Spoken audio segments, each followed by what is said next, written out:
There's a teaching in the Gospels that most of us have read right over. A single verse that sounds poetic, maybe even confusing, but holds within it a doorway to something extraordinary. Jesus said, "The light of the body is the eye. If therefore then it be single, thy whole body shall be full of light." What could he have meant by a single eye? We have two eyes. Everyone does. So either this is purely metaphorical, or Jesus was pointing to something deeper, something that mystics across traditions have explored for thousands of years.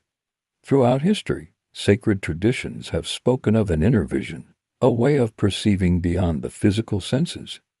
In Hindu practice, there's the Anachakra, the third eye center.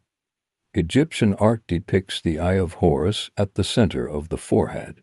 Buddhist meditation often focuses awareness at this same point between the brows, and in Christian mysticism, saints are painted with halos, circles of golden light radiating from their heads.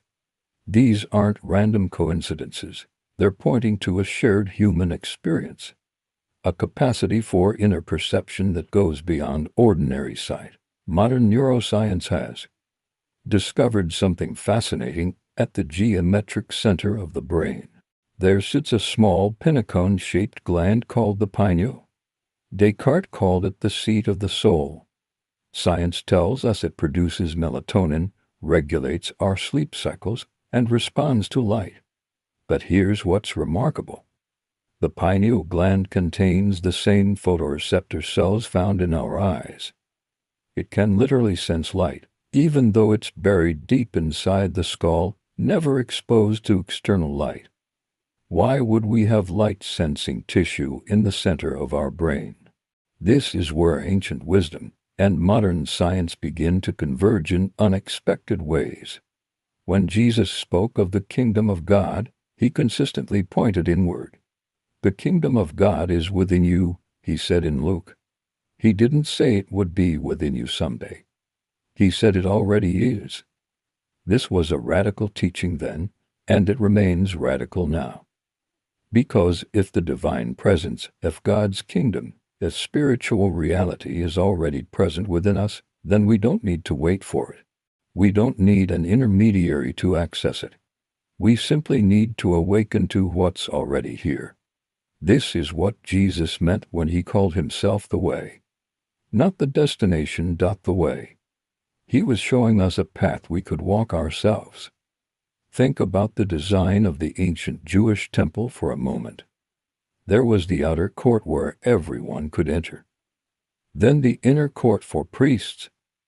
And finally the Holy of Holies, the most sacred chamber where the presence of God was said to dwell. Only the high priest could enter, and only once a year. Now consider this. What if that architectural design was itself a teaching about human consciousness? The outer court represents our external life, our physical senses. The inner court represents deeper awareness, contemplation, the inner life. And the Holy of Holies, that sacred center where divinity dwells. That's the deepest part of consciousness itself, accessed through turning attention inward. When Jesus said, "Destroy this temple and in 3 days I will raise it up," the priests thought he was talking about the building in Jerusalem. But John's Gospel clarifies that Jesus spoke of the temple of his body. And if Jesus referred to his own body as the temple, then what about ours? Paul later wrote that our bodies are temples of the living Spirit, not metaphorically, actually. Your body, with its intricate design, its capacity for awareness, its potential for transformation, is itself sacred ground. This shifts everything. It means spiritual practice isn't about transcending the body but awakening through it. Here's where it gets interesting. Jesus consistently used the language of sleep and awakening when speaking about spiritual states. When people died, he often said they were sleeping. When Lazarus died, Jesus said, "Our friend Lazarus has fallen asleep, but I go to wake him." Paul echoed this teaching when he wrote, "Awake, thou that sleepest, and arise from the dead, and Christ shall give thee light." Notice the language, Awake, arise. Christ gives light. This isn't about physical death and resurrection only. It's about consciousness itself. Most of us move through life in a kind of trance, aware but not fully awake, alive but not fully present. Spiritual awakening is about coming fully alive while we're still here. Every night when you sleep, something remarkable happens. Your pineal gland becomes highly active. It regulates the transition between waking and sleeping states. And in sleep, you dream. You leave ordinary consciousness and enter another realm entirely. You experience realities that feel completely real while you're in them. You meet people, have conversations, witness events. The pineal serves as a bridge between different states of consciousness. And in deep meditation, in prayer, in moments of profound stillness, people throughout history have reported similar experiences while fully awake. Inner light, visions. A sense of connection to something infinite. Not as fantasy, but as direct experience. So, how do we activate this inner vision? How do we open what Jesus called the single eye? It begins with attention. Most of us live with our attention scattered outward, constantly pulled by external stimuli. The practice is simple but profound. We learn to turn attention inward, to become present to what's happening within our own awareness. This doesn't require special belief or complicated techniques. It requires consistency and gentleness. You can begin right now. Close your eyes for a moment. Take a slow, deep breath. Bring your awareness to the center of your forehead, not forcing anything, just resting your attention there. Notice what you feel, warmth, tingling, pressure. Or maybe nothing at all. That's fine. You're simply making contact with this center of awareness. With practice, this becomes more vivid. The inner light isn't something you imagine into existence. It's something you learn to perceive. Jesus said something extraordinary to his disciples.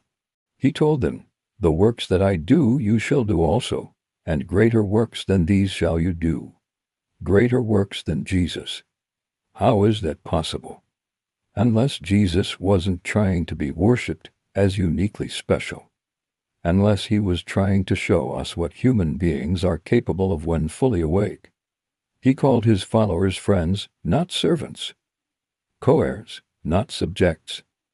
He consistently pointed beyond himself to the same source of wisdom and power that he accessed. The Father within. The kingdom within. The light within. This is the invitation. Not to worship Jesus from a distance, but to walk the same path of awakening he walked. To discover the same inner kingdom he discovered. To let the same light shine through us that shone through him. This teaching isn't for everyone, and that's okay. It requires a certain readiness, a willingness to question inherited beliefs and explore direct experience. If something in these words resonates with you, trust that. Not because I'm telling you to, but because something in you recognizes truth when you hear it. Your own inner knowing is the ultimate authority. The single eye, when it opens, doesn't make you dependent on external teachers or systems. It makes you free. Free to explore, to question, to discover truth directly. And that freedom, that inner light, that awakened awareness, that's what Jesus called the kingdom of God. And it's been within you all along, waiting for you to remember. The lamp is there, all that remains is to light it.